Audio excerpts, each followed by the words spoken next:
The Vice President, His Excellency Muhammed B.S. Jallow, delved into a range of issues, including strides made by government in the country's transition from dictatorship to democracy. He cited media freedom, improved human rights, and the separation of powers between the three arms of government as some of the major highlights of the Barrow administration. VP Jallow also gave insights into the country's security sector reform process and the development of the education sector in the Gambia. You can imagine things have improved, not least in terms of the media. I think that's the first area where you have a very clear difference.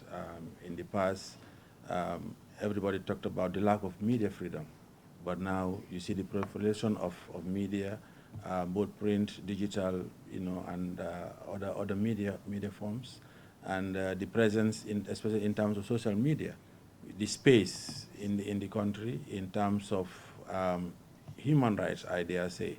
Since this government came to power, there has been a lot of talk about security sector reform, and the government has actually moved very fast on that. What we are doing as a government, first of all, we start talking about right sizing. Initially, people actually felt maybe security forces were too large. In fact, we have gone to a point where now we don't have even sufficient numbers. But what the government is doing is now to try to make it more professional. Again, yes, things, like I said, I talked about the separation of powers. Sometimes people want things to happen very quickly, but the judiciary is independent. You cannot force them to work faster than they can. They have their own challenges.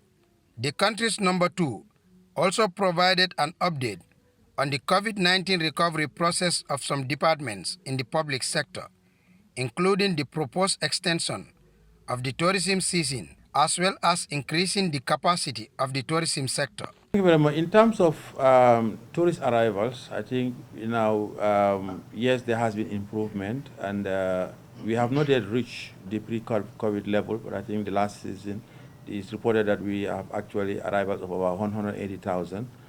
This year we are hoping maybe it will be close to 190 or even 200,000 tourists. In fact, we already have indication that the tourist season is going to expand. I think we are going to have something like 8 months, 8 months of season, rather than this 6 to 7 months.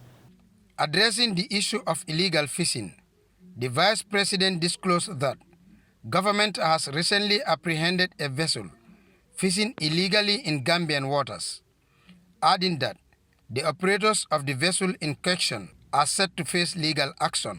Vice President Jallow also disclosed that the Gambia government is poised to purchase a patrol boat for the Navy to enable them combat illegal fishing in Gambian waters. And in fact, I think last week or a couple of weeks ago, some 3 boats were caught.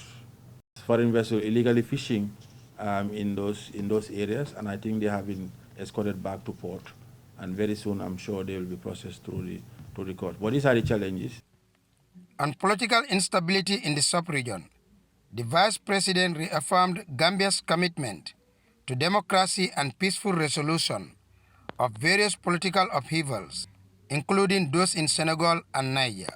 Yeah, I think first of all, at the whole ECOWAS region, we want stability, all right? Because without stability, development is going to be very difficult to take place. Within the ECOWAS region, we have seen those countries that are more stable are the ones that prosper most. People feel confident as far as the democratic processes are concerned, and I think this is something that we have to encourage in ECOWAS as a whole. VP Jallow seized the opportunity to call on West Africans and governments in the sub-region to promote peace, stability, and honor protocols on free movement of people, goods, and services across West Africa. Officials of the West Africa Democracy Radio who interviewed the Vice President were accompanied to the State House by the government spokesperson, Ibrahima G. Sankare.